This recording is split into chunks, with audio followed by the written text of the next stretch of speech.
Hi, I'm Nat. And I'm Guy. And Zelensky and Trump, along with the EU leaders in negotiations, the details are still coming in, but it looks like a meeting may be set up for Zelensky and Putin within the next 2 weeks, as well as 66, case trials for Diddy. Yes, what's going on with Diddy now? There are several, but we'll get into that as well as all the other news of the day. Yes. Okay, let's get right into it. Sure. And we're not allowed to fight, apparently. Because people don't like it when we debate. So, I just got this article right before we went on air. I was trying to wait till the last minute so we can get the most pertinent information on the negotiations. Yes. So, Trump-Zelensky meeting, live updates after leaders hold talks on Russia-Ukraine war at the White House. What to know as of now, President Trump hosted Ukrainian President Volodymyr Zelensky and European leaders at the White House on Monday, an event... Let's just go... All the way down? Yeah. Okay. Trump says Europe could give security guarantees to Ukraine with U.S. coordination. Okay. Mr. Trump wrote on Truth Social just read the big headlines. Okay, fine. You're going to say, we're fighting again. Trump says he called Putin to set up meeting with Zelensky. Go back up for a moment. Okay. You can read it. Okay. Mr. Trump said he called Putin shortly after his White House meeting with Zelensky. No, just read the never mind. That's what I was doing. Just read the headline again. Trump says he called Putin to set up meeting with Zelensky. Okay, yeah, and that's what we were kind of talking about just in the beginning, that within the next 2 weeks, Zelensky and Putin are supposed to meet. I think Zelensky wants Trump to go with him. And that being said, it was rumored before this meeting happened that Trump wanted to get the meeting with Putin to happen by Friday. The fact that it's going to take 2 more weeks, this could throw a monkey wrench in it. I do think the EU leaders are going to want to portray like they want peace, but want to throw a monkey wrench into this thing. They want war. That's been obvious from the beginning. I also think there is a lot of deals behind the scenes. I think Russia and the United States are natural allies, and there are a ton of deals going on behind the scenes, especially for oil and American oil companies to go into Russia for drilling rights, call it American oil, and then ship that out to the EU under their new $750 billion deal. America can't supply Europe with that amount of oil if they have to put it in tankers. It's just physically impossible. So if they can get oil companies to go into Russia with the rights for it, call it American oil, and ship it to the EU, that's one way they could. I think there is a lot of deals behind the scenes. The US and Trump are trying to separate Russia from China as best as possible. In around 2 weeks when this meeting is supposed to take place, that would be around September 3rd. On September 3rd, Putin is scheduled to be in China for a major parade that's happening with the Chinese government and Xi Jinping. There is a ton of information coming out of China right now that there is a major power struggle, and it's going to be very interesting to see Xi Jinping and just kind of his demeanor at this parade. It's expecting from this parade going forward, you're going to want to keep an eye on the Chinese Communist Party from about September until November, because if something happens, it's going to happen within that window. Okay, we can kind of keep moving forward here. Okay, so Trump shows Zelensky a map of Ukrainian territories held by Russia. There's a map. And it seems like they're going to give up the tiny bit of territory they have in the north, which is typically Ukrainian speakers, and the southeast or the east, where basically all the Russian speakers are. Ukraine is expected to give that up. Russia basically almost has that entire territory. There are only a few cities left, so it's not a big ask, really. I'm surprised Putin offered such a good deal. I think it's because of the business deals that are happening behind the scenes. I think Russia and America are going to get close, and I also think that is a good thing. The only people I think in the current administration that would say it's not a good thing are the neocons, such as Marco Rubio. Okay, Trump's East Room meeting with Zelensky and European leaders ends. Talks continue in the Oval Office. Zelensky emphasizes importance of returning abducted children and prisoners in peace deal. So Russia has 1,000 Ukrainian prisoners.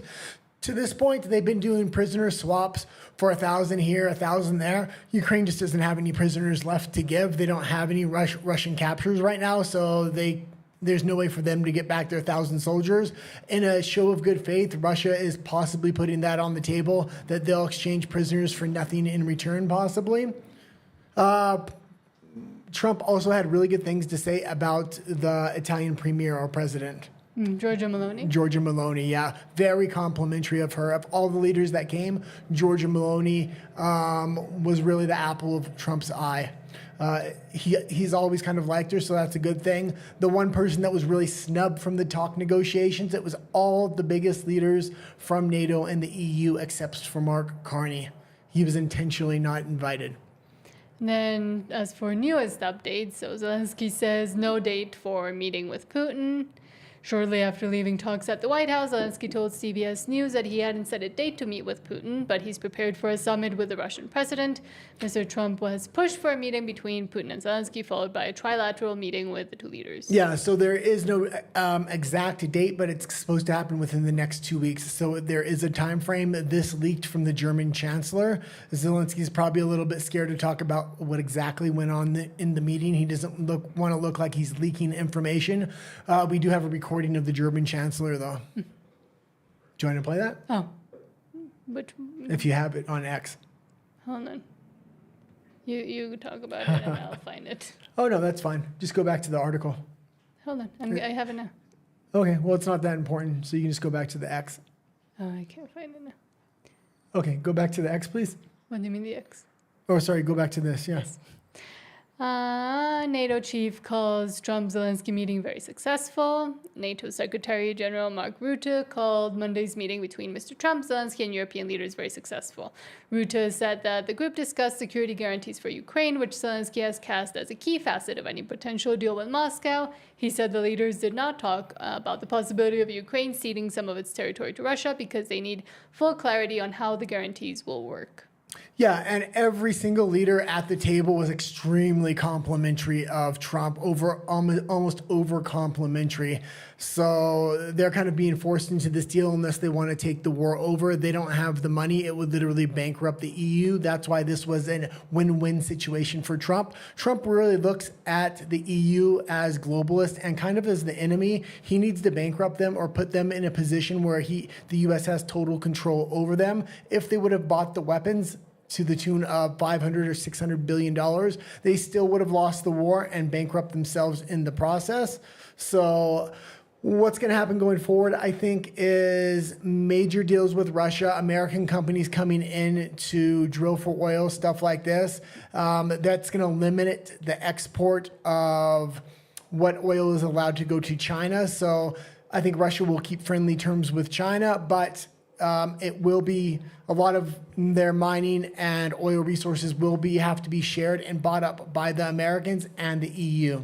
And a lot of it will also be owned by American companies based upon their contracts if this deal goes forward. Then Zelensky holds press conference near White House after Trump talks. Zelensky has left the White House and is holding a press conference steps away in Lafayette Square. Yeah, and I had kind of predicted that not much would come out of this and the EU would be forced into either taking the war on themselves or trying to throw a monkey wrench. The fact that the meeting between Zelensky and Trump isn't happening on Friday and they have like a 2-week delay could mean funny business that the EU is going to try to do something, have perhaps a false flag event.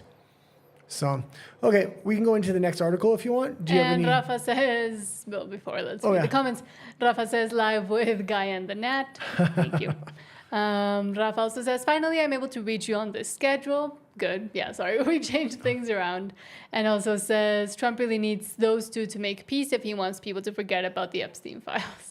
Yeah, and there was news about the Epstein files today. I didn't have a chance to find an article yet, but they said they're going to start releasing the files within the next few days.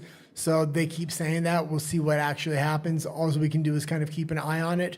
We do have a story later in the show, though, and it's a kind of a tragic story. It involves a PDF from the Israeli government who was caught red-handed in a U.S. government sting. It wasn't intended for this Israeli official. Once he was busted, he was allowed to fly back to Israel, and he will probably face no charges because he has immunity because he works for the Israeli government. which is absolutely insane, especially considering everything that is going on with Epstein and the Israelis. But also, speaking of something kind of similar, from Vulture, a guide to the 66 and counting lawsuits against Diddy. Yeah, and when I first seen this headline, I thought they were going to have 66 new charges, criminal charges in court. I think most of these are civil. He is still kind of awaiting his sentence for the 2 things he was convicted on. They were the least of the charges he could have been convicted on. It's expected the judge is going to over-sentence him to the absolute maximum. If it was a normal person convicted of what he's convicted on, he would have got probation.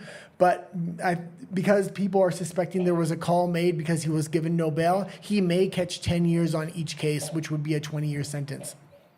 So self-proclaimed bad boy for life, Sean Diddy Combs is facing serious legal issues following numerous allegations of disgusting things, harassment, and more disgusting things throughout his career. On March 25th, 2024, simultaneous bi-coastal raids of his Los Angeles and Miami homes played out live on CNN while the hip-hop mogul was on his private jet amid what turned to be a very public reckoning. Then on September 16th, 2024, the indictment against him was revealed. Diddy was charged on 3 counts, including disgusting...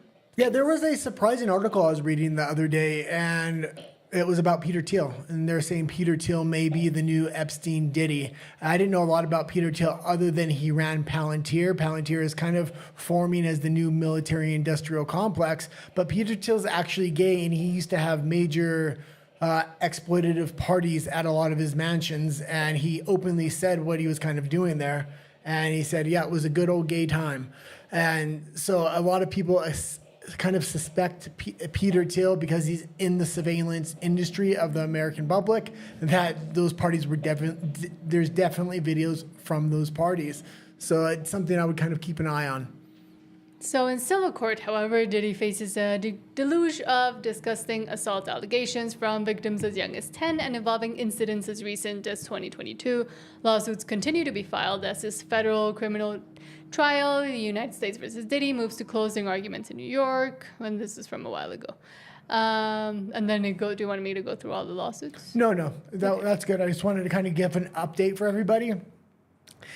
Even if he's managed to somehow get a very little amount of time on the 2 charges he has criminally, he's facing beyond bankruptcy. So everything's going to have to go into his children's names and other people's names if he wants to do business going forward, because everything is going to be confiscated.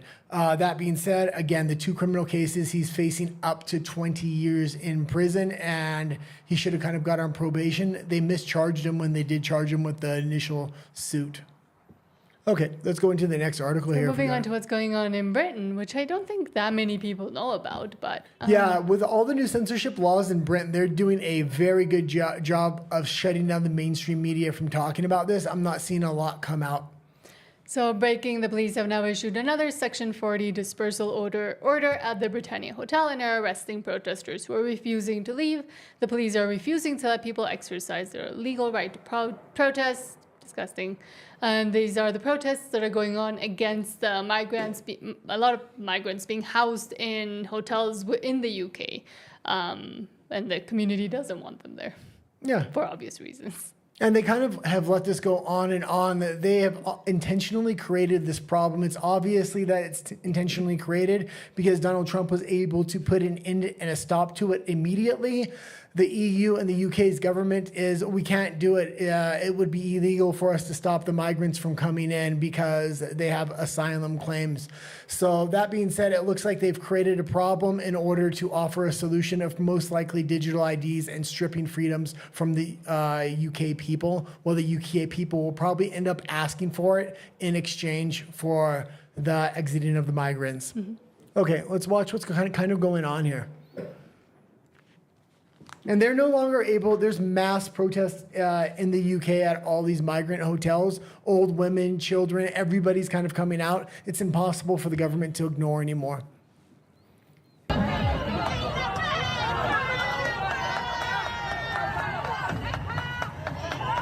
Oh my God, it's majority women in there.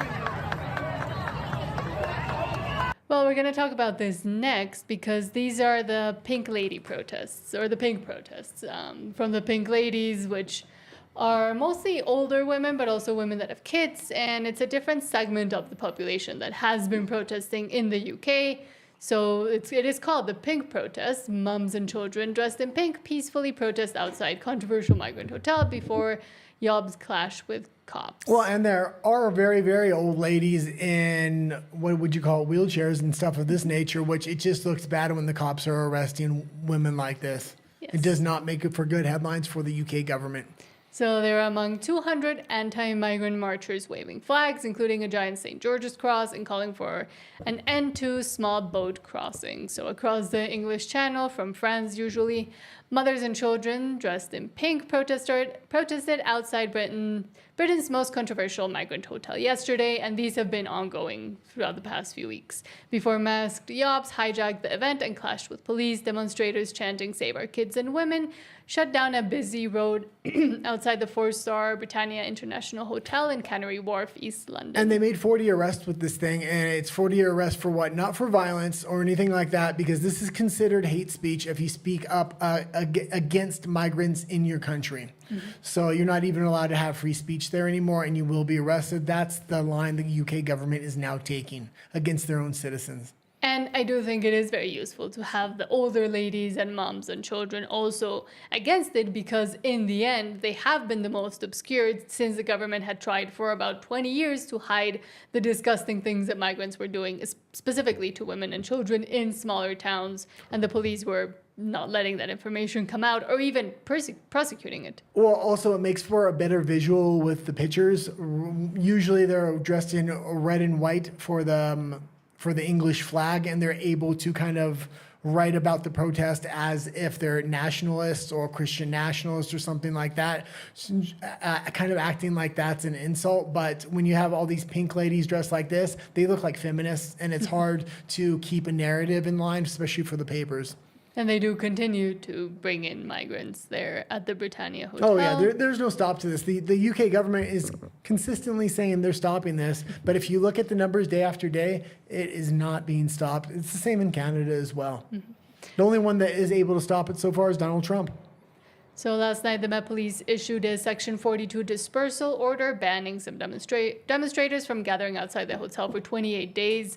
The force confirmed the order applied only to those who wore balaclavas and clashed with cops later in the afternoon. Other groups are still free to stage marches. Yeah, and a lot of that isn't true. They were arresting. We had a video the other day of them arresting some of these protesters. Mm-hmm. Okay, let's go into Nova Scotia, I think. And this is getting even more and more wild in Canada. These are climate lockdowns. They're obviously climate lockdowns. The Canadian government is sticking to their line of banning EVs, going to climate lockdowns, even while other people are starting to back off. Mark Carney, the Prime Minister of Canada, was the architect of the new green climate change agenda, and a lot of this had to do with climate lockdowns. So from Hustle, BITCH, Holy S, Nova Scotia bans people from the forests while spraying them with glyphosate.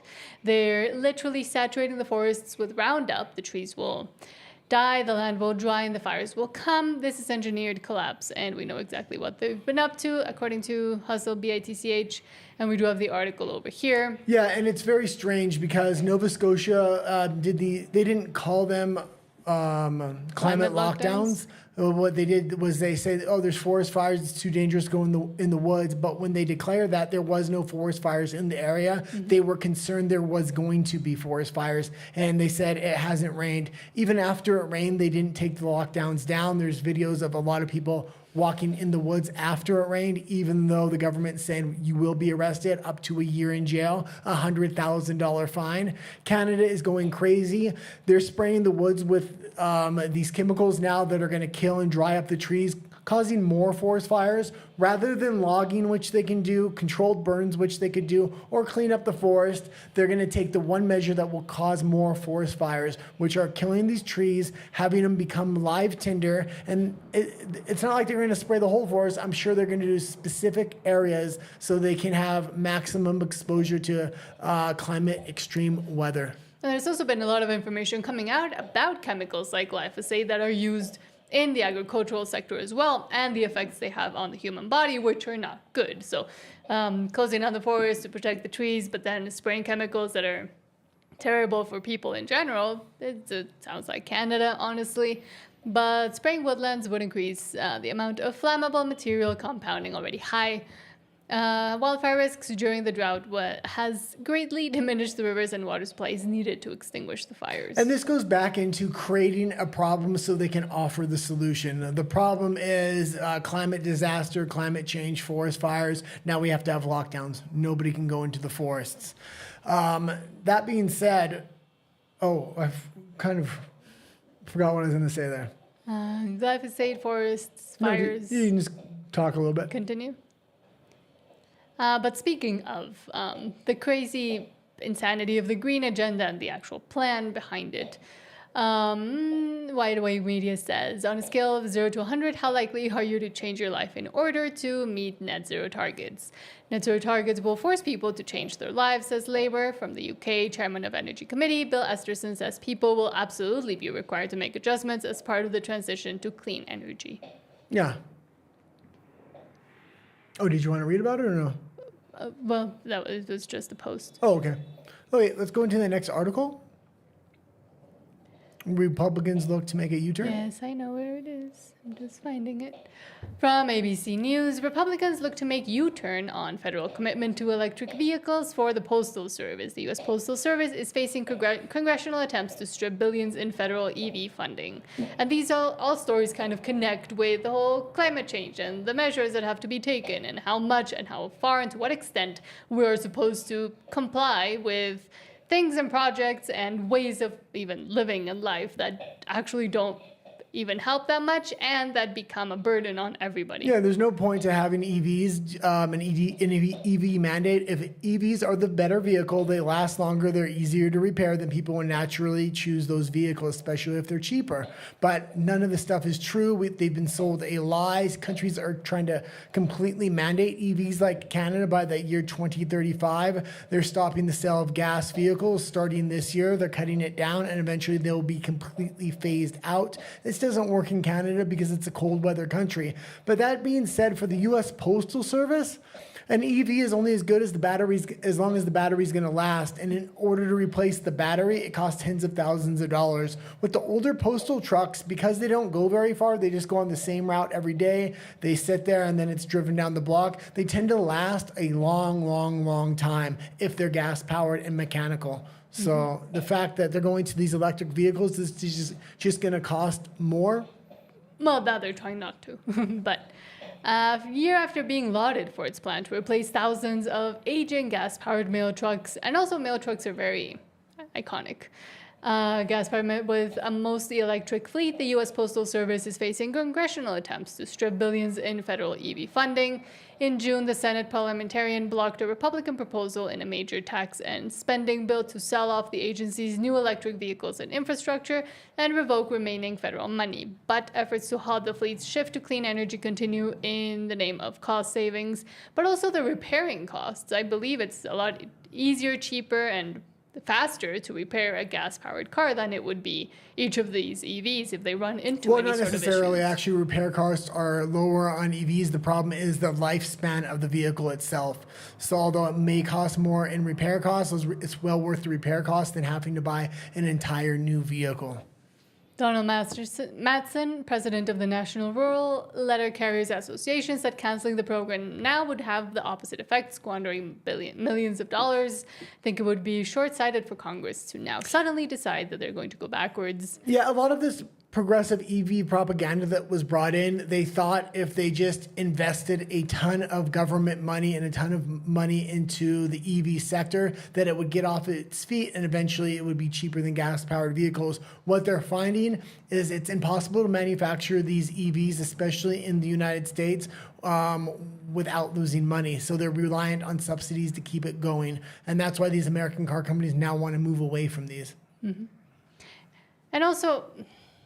And you did just make a video about this on the English channel. That's what I was going to say. Yeah. So on this channel, you can go see a new video I made about the dominance, really, that the Chinese EVs have had in Mexico, particularly because of their low costs, but at the same time, what are the associated costs with having such a cheap car that maybe did some cost cutting in order to get to that price in the first place. Yeah, and I really think the way to go is hydrogen cars. Toyota's had the patents for hydrogen vehicles for a long time. It's basically a solid state hydrogen where it runs on a little puck. You just kind of put it in there. It burns 100% completely clean. The designs of the engines are very similar to gas-powered vehicles, except they burn clean. So that might be the next iteration, because EVs, if they're only lasting 5, maybe less than 10 years, it's very hard to recycle these. The batteries are extremely bad. Manufacturing the batteries, you're needing rare earth minerals and other things for a lot of these vehicles, not just for the batteries, but for other things. Mm-hmm. And also in the UK, because you usually get all the articles, so I'm trying to string a thread throughout them. So Labour told, and this is from, I believe last year, but Labour told it will need to defeat net zero NIMBYs to decarbonize Britain. And these goals of decarbonizing and having all of these strategies that don't really work. Opposition in wealthier areas is likely, and overcoming it is essential, says the resolution. Not in my neighborhood. That's what NIMBY means. Yeah, but what does it mean in this context? That the net zero NIMBYs will have...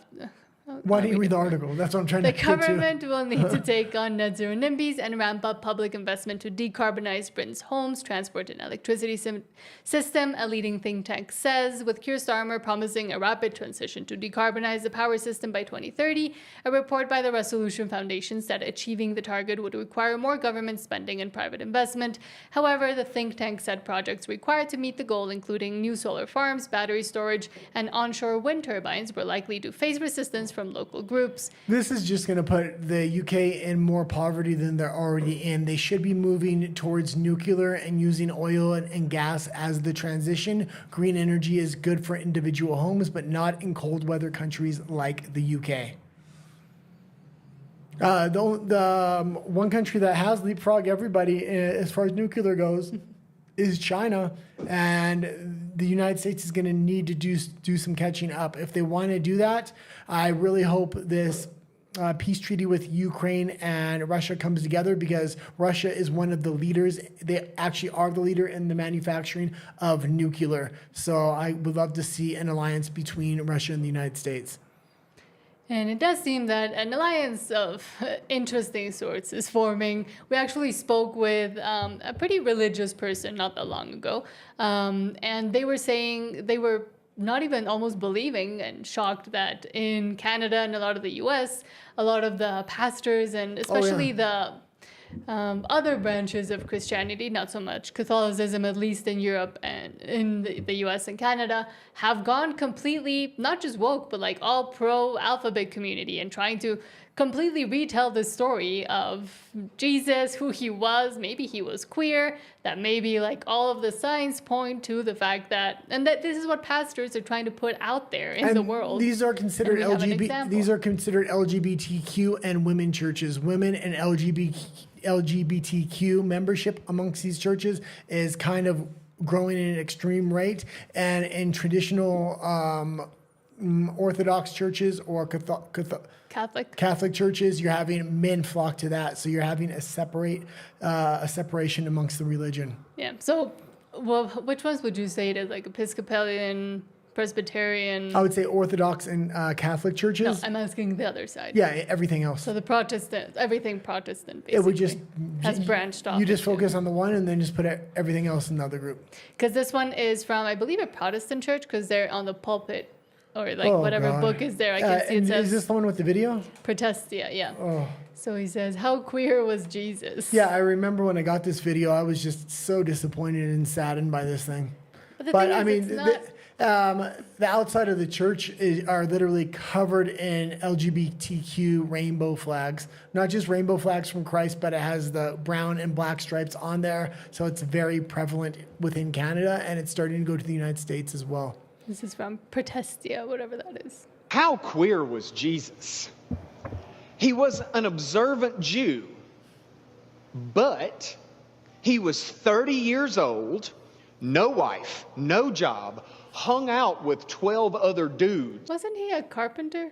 He did have a job. That's pretty queer.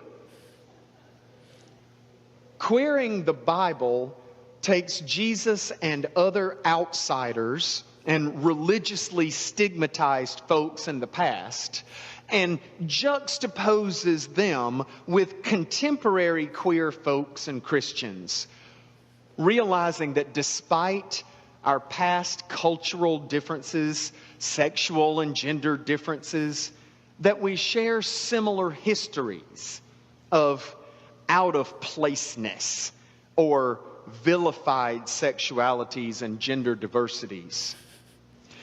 Jesus' kingdom practice is queer in the sense it questions identities and blurs distinctions. Luke presents Jesus as leaving the patriarchal household and challenging both cultural hierarchies in his egalitarian meals, transgressing gender roles, and radical inclusion of outsiders. And it's a big disappointment because these are really NGO and government-backed churches like this get government funding and their tax exemption is protected by the government, while independent churches that follow more of a traditional path are losing their tax exempt status in Canada specifically. The government is going after them, and there's been a series of church burnings in Canada, over 200 church burnings in Canada. Many of them unsolved. What's actually going on here? A government's attacking them on the front end, and they're being attacked on the back end by literally being burnt to the ground.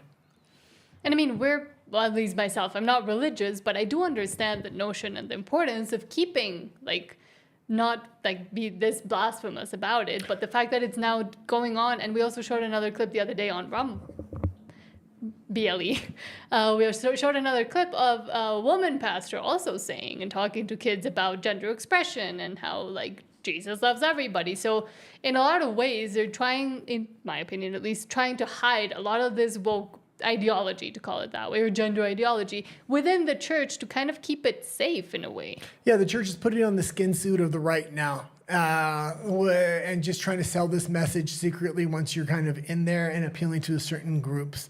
That being said, there was something else I kind of wanted to point out there, but I guess maybe I'll come back to it. Rafa says, Cynthia Erivo, a.k.a. El Diodotes, also made a really degenerate and blasphemous mockery of Christ our Lord. Yes. Oh, yeah. I didn't want to dignify it with showing it, and I didn't want to get copyright struck. But that's kind of what I was going to say, was a non-moving moral foundation. I say this a lot is extremely important. That's why Orthodoxy or Catholicism I really am kind of drawn to, even though I am non-religious. I think the group of non-religious people that are willing to accept a religious framework because the morals don't change or shift. Orthodoxy is really the most popular, mainly because Catholicism had Vatican II, which a lot of people think that was a shift and a change. But even that being said, people are choosing Christ over chaos, wokeism kind of being chaos. So a lot of non-religious people are now willing to accept religion, even if they don't have necessarily a belief in God, because what religion does offer, which is a non-moving moral foundation, which kind of puts guardrails on the government as well. The government can't just dictate to the people like their God what's acceptable and what's not acceptable. And what it has offered for the longest time as well. Yeah. But I do think, for example, here in Mexico, there's the opposite problem a little bit, where religious organizations are trying really hard to just focus on that instead of focusing on the benefit it has brought to society now that the chaos is moving in. But I do think here in Mexico, we need a little bit more chaos before that idea starts sounding appealing to maybe the non-believers or the people that have moved away from the church a little bit. Yeah, we've talked to quite a few conservatives and Christians and stuff over the last, since we've been here, I guess, here and there, and liberals as well. But conservatism and Christianity have a real problem. They're 10 years in the past here. They don't understand the populist revolution that has kind of happened, not only within Christianity, but within conservatism. It's more of a wide tent. Now it happened in Christian nationalism in the States. They don't sell it as necessarily Jesus first. They're using logic to say, this is the reason the 10 Commandments work better than the woke commandments or what liberals are kind of pushing. And they use logic to explain Christianity and why it's the best path rather than selling Jesus first. This has brought massive amounts of non-believers or people that just necessarily don't want progressive dictates dictated to them, and they're being drawn to the church through logic. And that's just not happening here in Mexico. And conservatism as well. You're seeing a lot of neocons, very pro-war, very pro, I would say, very pro-Ukrainian war, Israeli war. What's happened in the United States and with the modern conservative movement, it's an anti-war movement. You can still be friends with Israel, but you can fund them, but don't go fight for them, and don't give them free money to the tune of billions of dollars every year. Don't give Ukraine hundreds of billions of dollars every year. America first, Mexico first. Rely on your own self-defense. You can be an ally without having to fund your allies or going to fight on your allies' behalf. Your allies should be strong enough to fight for themselves and defend themselves. And unfortunately here, even the term conservative is seen as something completely different. It's completely tied to religion, when in reality, conservatism is also just a political movement and a way of structuring political life within a country, a nation, a state.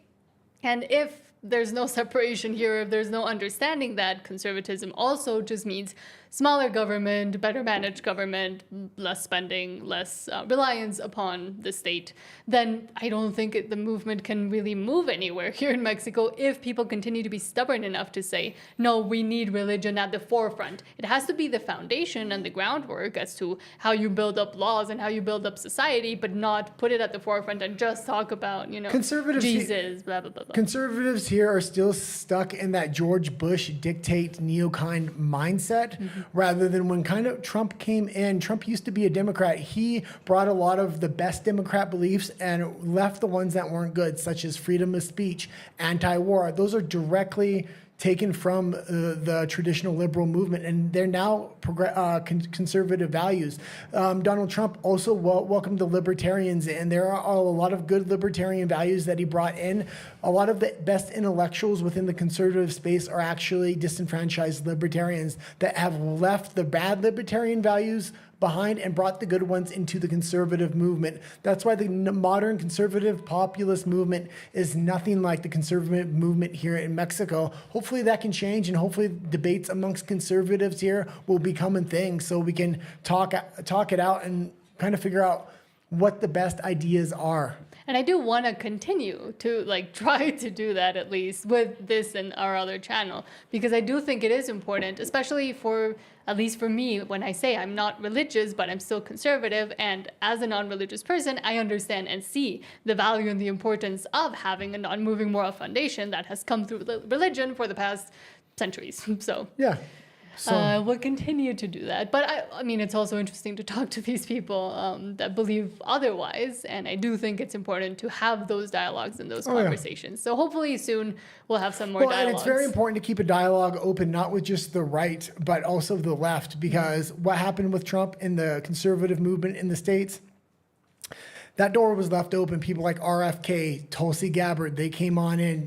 Dave Smith came on in, and they had debates within the movement, within the conventional political space at conventions like CPAC or Charlie Kirk's organization. Turning Point USA, or in the independent media space. All these people with different ideas felt welcome into the conservative movement, and they had a battle of ideas. And new conservatism was a mishmash of all the best ideas from libertarianism, liberalism, and conservatism, as well as Christianity and other religions.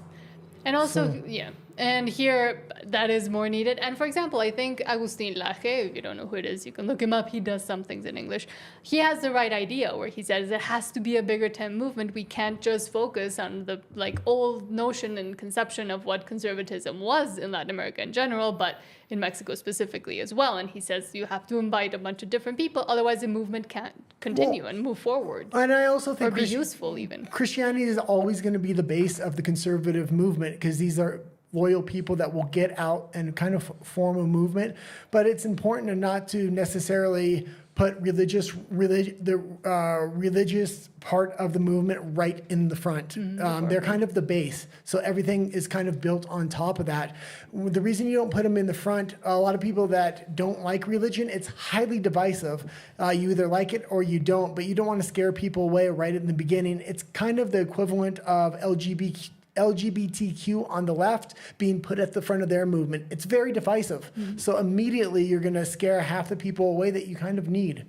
So it's fine to have religious values. They're very important in the conservative movement because they're non-moving, and that's probably the best point of conservatism and of Christianity. The problem is you just don't want to put it up front. What is what's his name say? Agustin Laje. Yeah, he had a saying. What was it? About religion. It doesn't go up front? Well, no, he just says that, like, you need to invite a bunch of different, like, No, libertarians. he had a saying you told me the other day, though. Did I? Yeah, I don't know if he has a saying. yeah. You told it to me multiple times. No. Yeah, Agustin Laje? yeah. A saying. I can't think of it right Okay. now.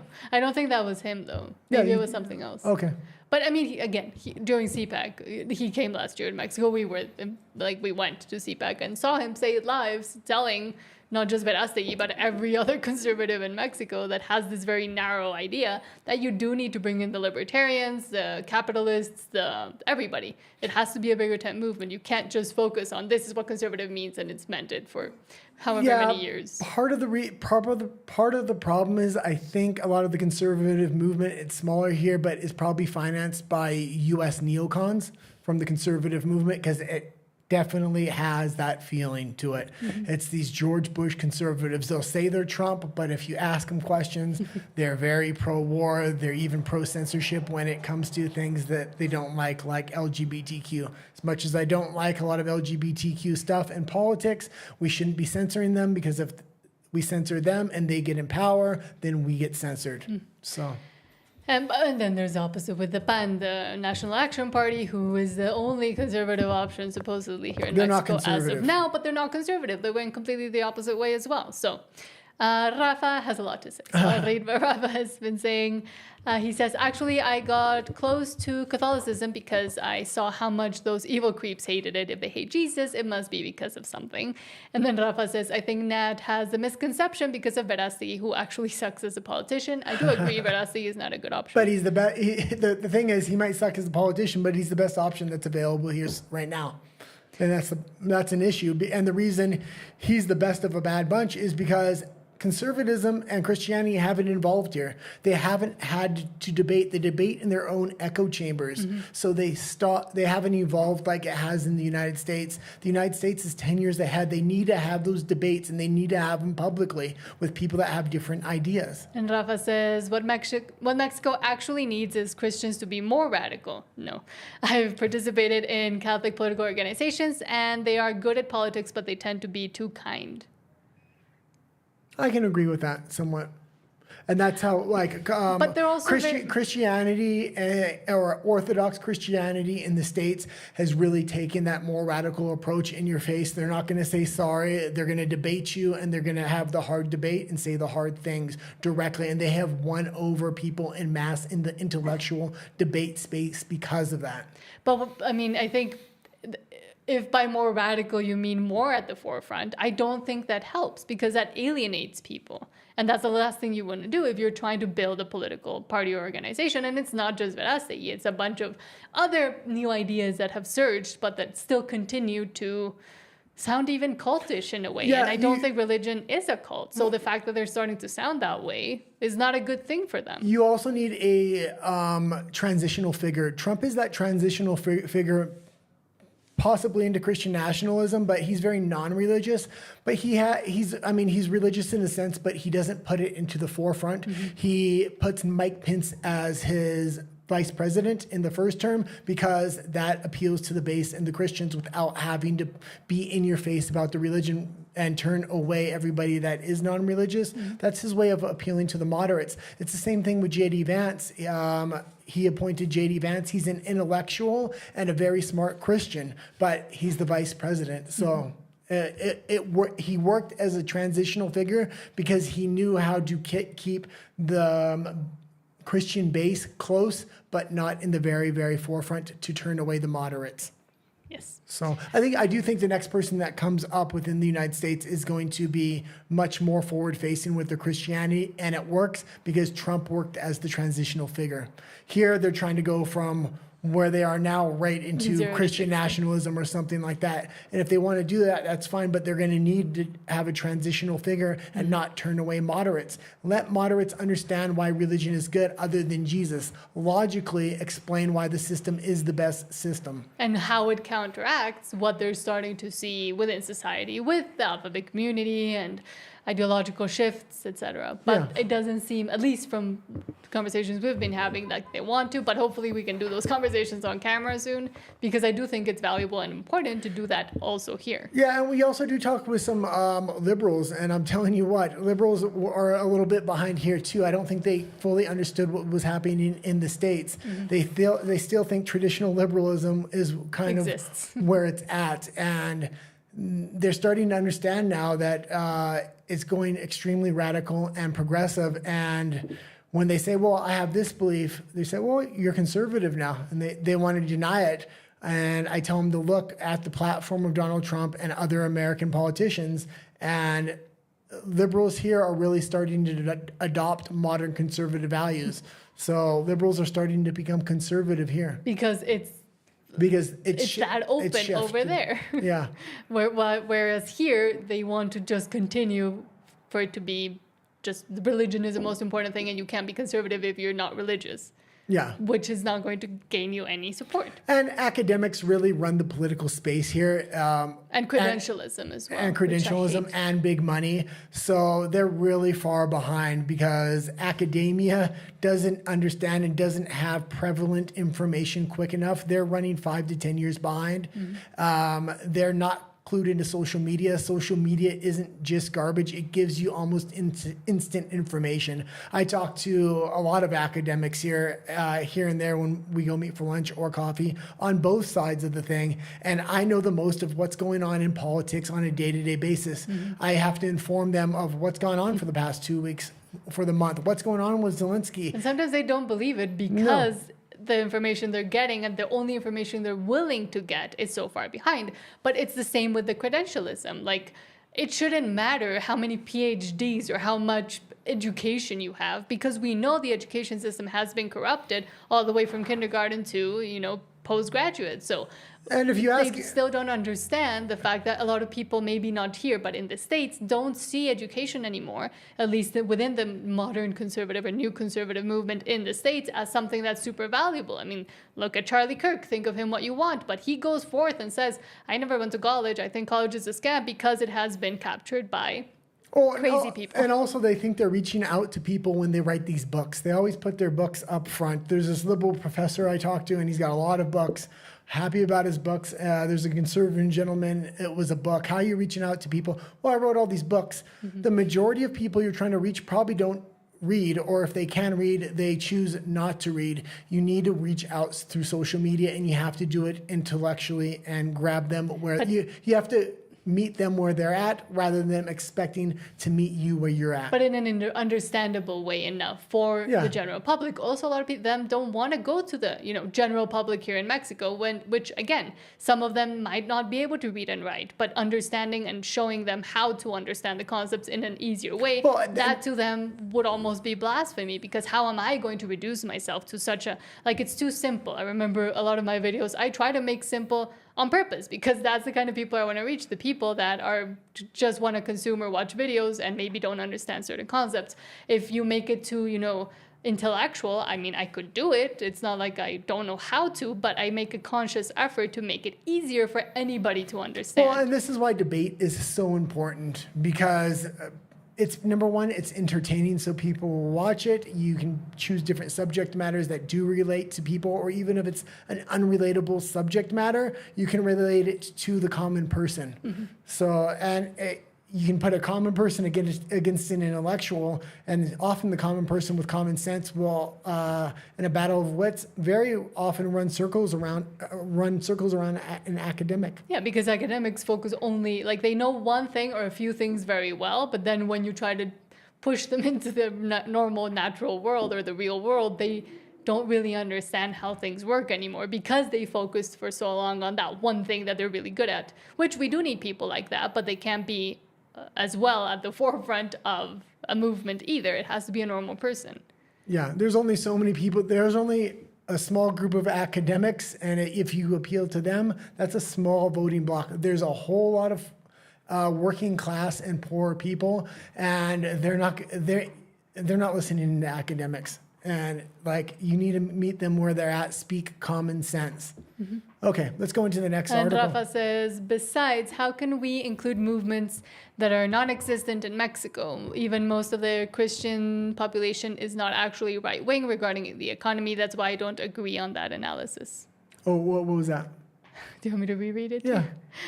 Besides, how can we include movements that are non-existent in Mexico? Even most of the Christian population is not actually right-wing regarding the economy. That's why I don't agree on that analysis. Yeah, but it's not necessarily about bringing in movements like, say, the libertarian movement, which is non-existent here in Mexico, but their ideas can be existent through debate. So through debate, you can bring ideas that are existent in other places in other countries because they are good ideas and they do stack up well against radical progressivism, things like that. Also, the religious people may not be conservative economically, but they are conservative morally. And that's really where you kind of want to hit them in the debate. Most debates can be broken down to moral principles and conservative moral principles. That's how you can appeal to those groups, even though they may not be conservative. And I think the key to everything is really long-form discussion and debate. That's how I seen it happen in the United States. This is why I watch so many debates. It's non-prevalent here, and if it does become prevalent, you will see an intellectual revolution against amongst the modern class or common class. And of normal, regular people, Yeah. not just, oh, it's this professor against this professor, it's this politician against this politician. It has to be normal people that others can relate to and that they can bring the concepts down to an understandable level. Yeah. Like, we have to stop it with this credentialism society we have. I would even say debates amongst influencers that people watch en masse in Mexico that aren't necessarily intellectuals, but they do have liberal beliefs or conservative beliefs, or maybe just anti-war beliefs, and just put them against each other, and it will get a viewership, and it will make and start a conversation. Yeah, because right now it's only happening in the universities and with certain people that can talk to each other. Yeah, I think the idea of debate in Mexico is much different than the United States and other Western countries in the world. So let's go into the next article, though. But the Canadian Prime Minister is hard at work removing, the Canadian flag, which is actually not the original Canadian flag, if you didn't know. It changed not that long ago. But Canada's Prime Minister, Mark Carney, just had the maple leaf removed from the door of his office and replaced it with the Pride Progress flag. On August 15th, the flag was flying over the office of the highest elected official. It denotes dominance, not equality. Okay, let's play it. Day, right? Sees this, eh? Yeah. Yeah, and they replaced there was two Canadian flags So, there. there They you have it, replaced them. Steve. They ended up replacing them both with Progress Pride flags. The reason that's unacceptable is because that's a divisive flag. It automatically gets a reaction from half the population that they're not going to like it. It's like if you put a Christian nationalist flag up there, half the population won't like it. It doesn't mean one's right or one's wrong. I might have my views on it. I don't like the Progress Pride flag there, but you have to put something that's non-divisive. Everybody can agree the Canadian flag, at least I think, should be the only flag flown in Canada, on government grounds anyway. And even on, subways. Oh, God. And they're This ridiculous. looks like I don't know. Because funnily enough, we are still it's still Pride season in Canada. So all the Pride stuff is still going on. Yeah, and now. I believe this is a Canadian train because it looks very similar to the SkyTrain in Canada. But also the fire trucks and all the police vehicles are covered in rainbow flags just like this all year round. The only emergency vehicle that isn't are ambulances. So... Yeah, because you don't want anybody running into those. But again, if I do think we have to let that kind of happen a little bit more in Mexico for people to really understand the gravity of the situation. Because if it's a blip and then it completely turns because everywhere else turned, then everybody would be like, well, what are these crazy people talking about? This is not going on. But Yeah. it's slowly, I think, getting more and Well, more. and I also think the government in Mexico is playing the negotiations with the tariff, and as long as Trump is in office, very smartly, and they're not pushing a lot of these issues to the forefront like Canada necessarily is. Canada just likes to be the thorn in Donald Trump's side, and it's hurting them, but they're doing it with all kinds of LGBTQ issues, all kinds of gender on passport issues, things of this nature. Okay, what else do we got for me? Bill Gates. Yeah, So from Wide Awake Media. we can just listen to it. Okay. He can speak for himself, I think. Well, I wanted just to say the source. Australia is very blessed, whether it's wind or solar. It's quite phenomenal. And your land area per person, compared to, say, Singapore is pretty good. And so the opportunities created by a world that is getting rid of greenhouse gas emissions, Australia is rare in that the opportunities exceed the things you have to give up. You have to give up a large part of and eventually almost all of the coal mining activity. What happens with beef, my climate group, Breakthrough Energy, just announced literally today an investment in an Australian group called Ruminate that helps cows not be so much a source of methane emissions. So we have two paths to solving that. That's 6% of global emissions are cows who burp and fart methane to an extreme degree. You can either fix the cows to stop them doing that, or you can make beef without the cow. And both of those, will be pursued to see which one can lead to the best.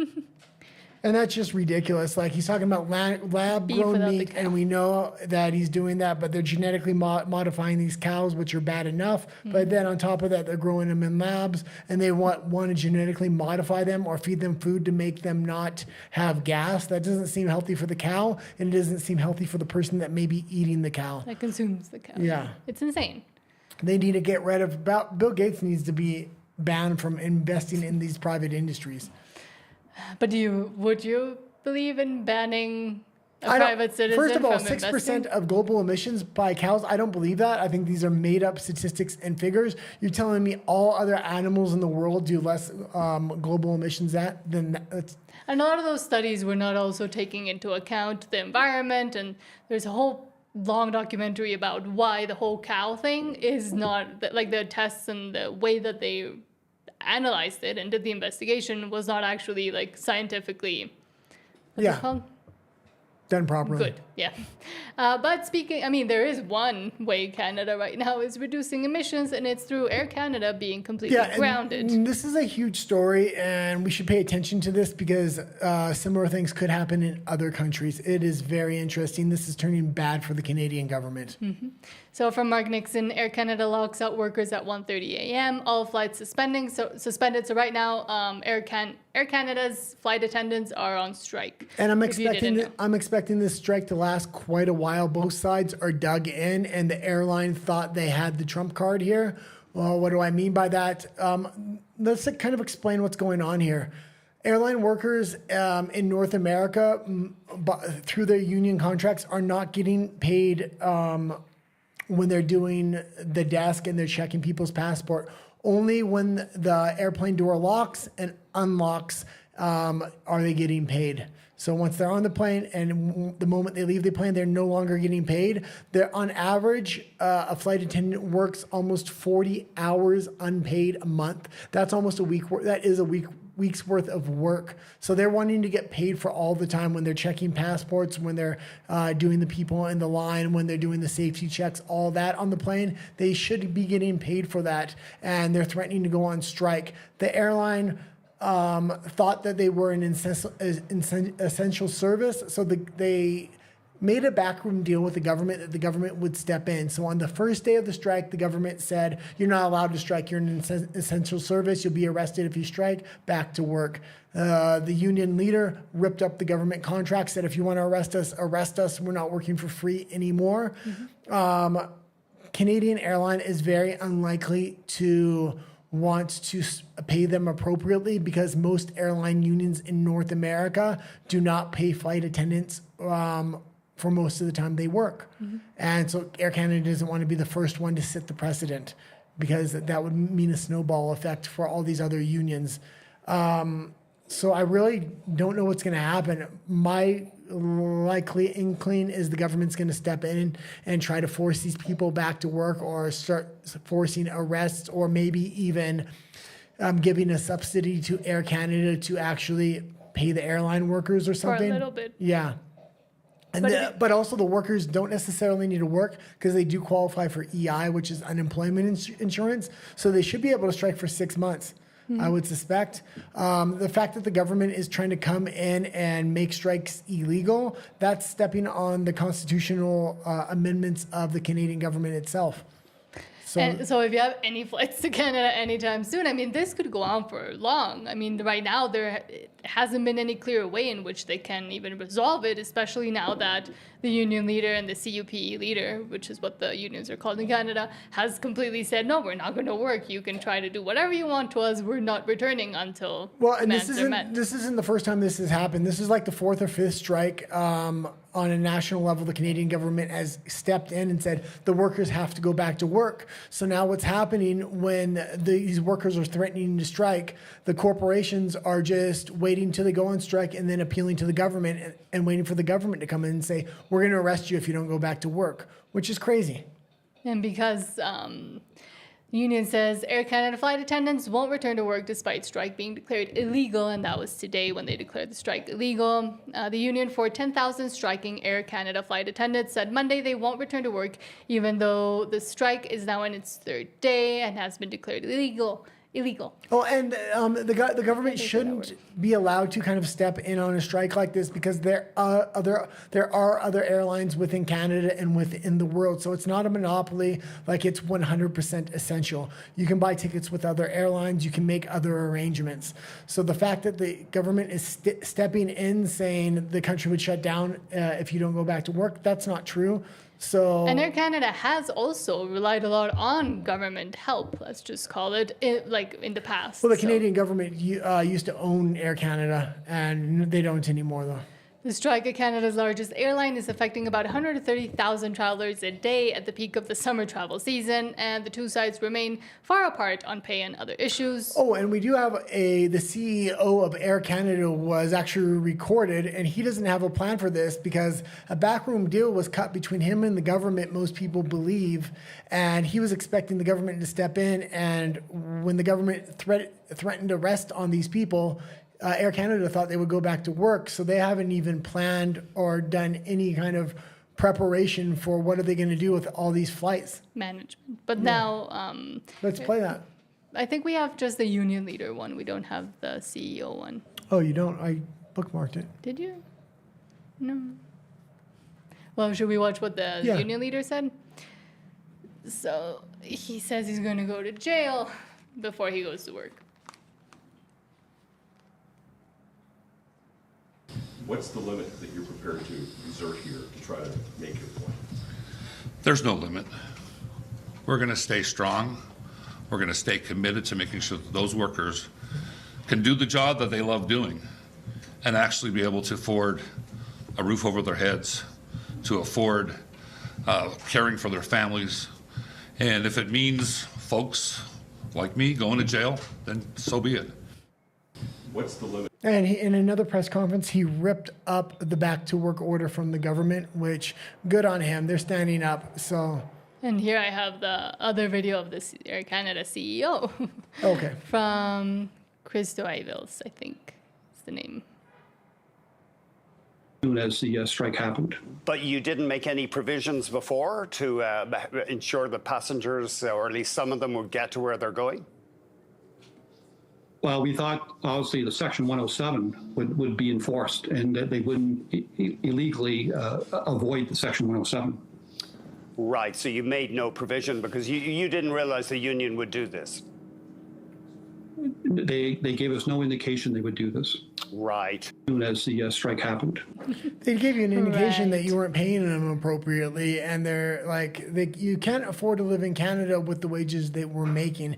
They're criminally undervalued, and especially with a flight attendant, they're only asking to be paid like the hour before and the hour after for their check-in, and not for the other probably hour they have to get ready. Flight attendants, it's a very customer front heavy thing where your hair and your uniform has to be pressed and looking good. That takes time too. They're not asking to be paid for that. Just the time they're at the gate checking passports and when they have to unboard and check out. When they're actually doing Yeah. a job and a service for the airline. It's funny, I wanted to be a long time ago, I wanted to be a flight attendant, but I'm too short, so. And some airlines do pay well, just not in North America.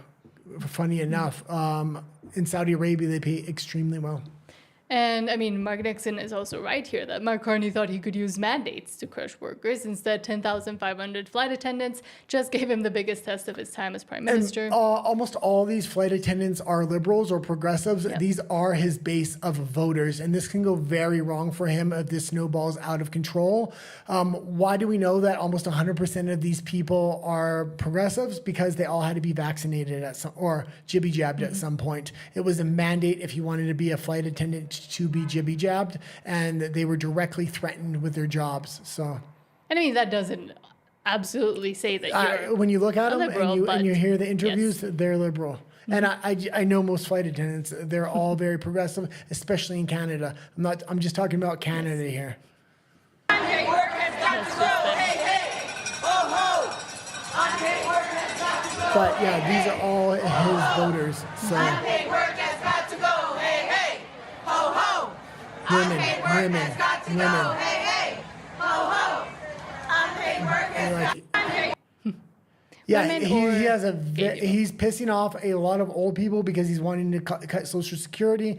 He's stepping all over these unions. A lot of these are liberal unions, and his voting base, I'm surprised they haven't turned on him yet, but his approval rating somehow is still high, even though he's destroying the country even worse than Trudeau was. But I do think it's starting to sink a little bit, at least. Like, there's some indications that more and more people are getting upset with him. And there's more and more articles that I even see being written about, oh, maybe Mark Carney wasn't such a good idea. Oh, maybe Mark Carney is but not you're- what he promised. You're tapped into conservative media. When the poll, I'm No, but I'm it's up coming on- from like CBC. Yeah, I'm looking Global at the News. polling on a daily basis, and I'm shocked at the blindfold these people have on because they're still saying he's doing a good job on immigration. There, he's a 54% approval rating on immigration, which is crazy. Okay, well, go with the next article. I'll be right back. Okay. Well, I guess it's just you and I. You and me. Audience and I. So, from Ollie London, and this is another crazy place and another crazy idea to save the world. From the UK government asking people to delete their old photos, emails, and screenshots to save water. Would you be willing to do that? I wouldn't. The government says deleting 1,000 emails with attachments could save up to 77.5 liters of water a year. If anybody knows about computers and if that would be right, let me know. But let's see what they say. The UK government wants you to delete your old screenshots. Not like that, but to save water. And if you're wondering what your screenshots have to do with saving water, let me explain. Just up the river here sit dozens of data centres, which store all sorts of digital material like photos and emails. They use large amounts of water in two ways. Firstly, to generate electricity to keep the centres running, and secondly, to keep the thousands of hard drives that store the materials cool. As we move more online, we need more data centres. And that means more pressure on our water systems. Here in London, Thames Water estimates that if using water cooling, a hyperscale data centre could use anywhere between 4 and 19 million litres of water a day to keep its systems cool. They're warning that that's going to put loads of pressure on the water supply.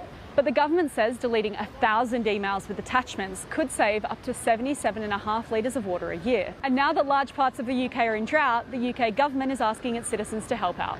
The UK government... Yeah, and the only country that has the infrastructure for AI, which is kind of related because it's computing power, you're needing billions of gallons of water to supply the cooling systems for these AIs, and you're also needing the amount of energy the United States just doesn't have enough So the only country that has really prepared for this well was China. And this is going to become an issue. That's why I am so keen on a relationship between the United States and Russia. It's the only way the United States is going to come from behind on their, not only their energy needs, but the EU's energy needs. I understand the EU is sanctioning Russia and they're not going to buy oil, and they have agreed to buy $750 billion worth of oil off the United States. The only way for the United States to actually supply that is to have U.S. companies go into Russia, sell Russian oil under an American flag to the EU. The EU needs it if they don't want to absolutely collapse. And it's also crazy because they've tried to digitalize everything. So you get your energy bill through the, like, in a digital way, like any receipt you pay, you get digitally. And now they want you to delete all that.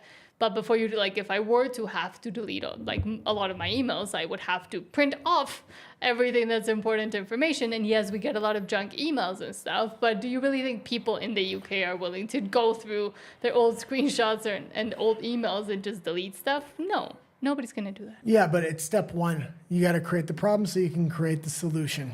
So eventually they're going to delete all this data, and then they're just going to have the prevalent data that they need to track people. And yes, The Verge again says UK government suggests deleting files to save water. Officials are asking people to take action during a nationally significant water shortage. Yeah, and it's not seawater you can use. You're having to use highly purified water. So it is an issue, the amount of water these, not only AI centers, but data centers need as well. Mm-hmm. So. And I don't really think people are going to be willing to do that, honestly. Well, I think it's just a matter of time before they put legislation in, but they have to justify that legislation. They can't come out of nowhere and just have legislation, or we're going to delete all the old data, mandate deleting of old data by companies. They have to sell it first. And that's what they're doing here.